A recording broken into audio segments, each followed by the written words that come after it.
Veterans Day brings to mind the sacrifice that so many did, so many gave for the country, the death of some of them, and the memory of letters I received from parents and wives who I had to notify had been killed in the war.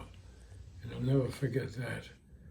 I remember to this day, and I was 24 years old at the time, and I took it upon myself to write those letters. And I knew the Navy was going to tell them about it, but I wanted to make it personal. They were young men, and they were fearless, and they suffered, and lives were shattered. People gave up jobs. They spent a lot of time training and suffering, and I was at the Battle of Iwo Jima, where the Japanese had 22,000 people, or 25,000 when it was buried in caves underground.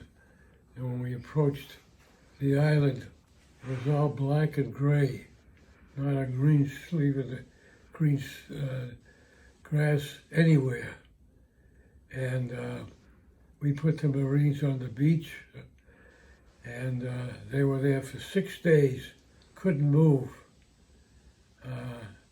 The island is only 2 by 8, and after 6 days they went in, and they had a roundabout of every cave individually.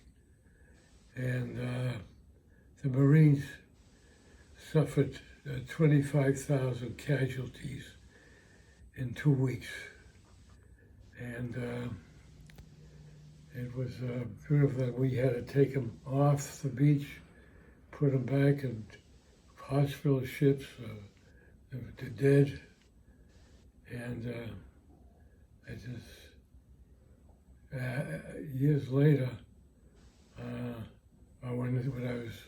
before I was mustered out, I went up to Mount Suribachi, and there that's where the famous Marines quartet raising the flag, and I saw that flag.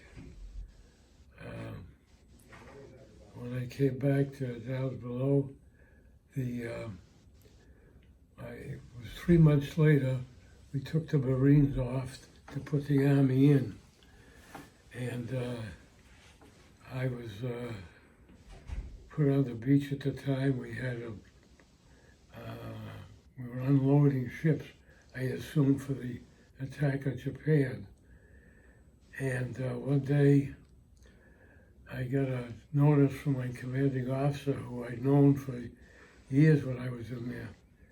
He was transferred, and I was put in command of the group, which at that time consisted of 18 LCTs and about 200 personnel. Well, within 3 weeks, the A-bomb was put off in Hiroshima. And within 3 weeks, I was headed home. And that's my story.